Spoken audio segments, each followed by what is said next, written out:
Hello, everyone, and welcome back to another episode of Gizmo Joe. Today, I have a mobile phone for you. It is the AllCall Atom. Now, this is probably one of the cheapest 4G phones that you can get. I picked this one up on GearBest.com for about 82 US dollars. So this is going to be an unboxing. Just have a look and see what's in the box. I've never purchased an all-call phone before. I know they made a bit of a splash when they released their Rio, which looked pretty cool. This is a fairly new offering from them, but it very much is in that budget range. So let's just flick the box over and have a look here. So again, it's the AllCall Atom. It's running a quad-core MT6737 processor running at 1.3 gigahertz. It's running Android 7.0. You have 2 gigabytes of RAM, 16 gigabytes of storage. Now, the SIM card slot, you can either put 2 SIM cards in there, or you can put 1 SIM card plus a micro SD card for more storage. Battery capacity is 2,100 milliamps. And the screen size is 5.2 inches, and it's a 720 panel. Your camera, it's a dual camera setup on the back, so you got an 8 megapixel and 2 megapixel shooter. And then on the front, you have a 2 megapixel selfie shooter. You can see all the different networks there. I'll leave all that sort of stuff in the description below. And in the box, we have the phone itself, a charger, a USB cable, the user manual, and the battery. All right, so the box is fairly basic. There's not much to it, but for $82, I wouldn't expect much. Let's go ahead and slide it open and see what we got. Okay, so here's the phone. I'm just going to set this aside for a second. I just want to have a look and see what's inside the box here. Okay, so I'll get rid of that. All right, so it looks like you have an instruction manual here, and it looks like it comes in various languages as well. I would imagine it's pretty basic, but you get all your specs in there. Tells you all the bits and pieces, and that's about it. So kind of useless. Let's have a look here. So here is your, looks like a micro USB charging cable. So that's good, always handy to have one of those. Got your power brick. Now GearBest always sends the appropriate adapter for wherever you live. So I'm in Australia, so they gave me an Australian adapter. So kudos to GearBest. But the power brick itself looks fairly basic, just a travel charger. Yeah, so it's pretty beat. It's not a quick charge or anything like that. Let's see if there's anything else in here. Nope. So no case with this one, although I can't be surprised. Again, it's $82, so it's going to be pretty bare bones. And here's the phone itself. Let's take it out of its little slip case here. Okay, so first thing that I noticed as soon as I pull it out is that it has these edges here, and they're quite, I wouldn't say sharp, but you can feel them. So it doesn't have a necessarily smooth back. But it feels all right in the hand. At 5.2 inches, it's pretty easy to reach all across the screen. But it looks like it's primarily made of plastic. That's probably your speaker grill down there. It looks like up here your charging port is right at the top there, which is kind of odd. I'm used to them being at the bottom, but I guess that's not a big deal.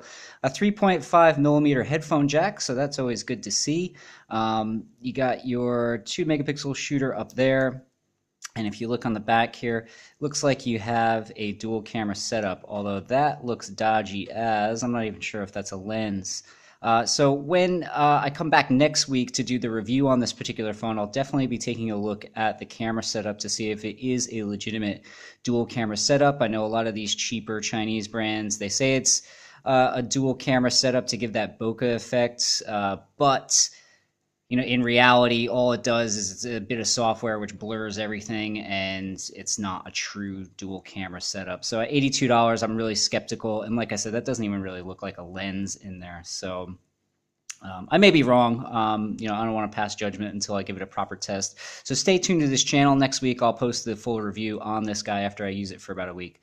But let's go ahead and peel off some of these plasticky bits. This is always super fun. All right, so with the top bit there, the glass feels pretty good. I can't tell if that's a bit of a, I think they have put a plastic screen protector already on it, which I guess is nice. I guess if you don't really care about that, you can always rip that off. On the back here, there's another little cover. Ooh, this one's tough to pull off.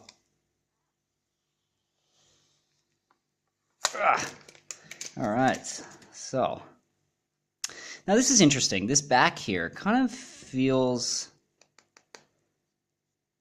almost metal-y. I mean, it definitely looks like it has that brushed metal appearance, but I don't know. I mean, it could be metal, but to me it kind of sounds plasticky. It feels plasticky. Yeah, I don't know. I'm pretty sure that's I'm going to go ahead and say that that's plastic, although it could be a very low grade sort of brushed aluminum or something like that. But again, it's pretty bare bones. There's nothing much there. You got this here. Now, I noticed it didn't say that there was a fingerprint reader on here. So even though it looks like it probably should have a fingerprint reader, I have a feeling that that's just going to be a home button. Doesn't look like there's any other sort of keys. You got your volume rocker over here. You got your power button there. Again, very, very basic, 82 bucks. Can't really say much about it other than it's a primarily plastic build, if not 100% plastic. The weight is all right. I would say it's probably a couple 100 grams, but nothing too heavy. And the screen looks all right. Again, it feels okay in the hand, but those edges there definitely are a bit jarring. Those of you who are used to a more premium sort of handset will probably definitely notice this as you hold it. But that's pretty much it. So in the box for the AllCall Atom, there's not much to it. You get a charging cable, a power brick, and an instruction manual on the phone itself. That's pretty much it. But for 82 bucks, you can't really complain there. Again, stay tuned. Next week, I'll post my full review for the AllCall Atom. And again, we're going to definitely take a look at that dual camera setup because I am not convinced that that one is even a lens. Anyway, that's going to do it for today. Thanks for watching. Feel free to like, subscribe, and comment. And I will catch you guys next week with my full review of the AllCall Atom 4G budget handset. Thanks for watching, and I will catch you next time. This is Gizmo Joe signing off.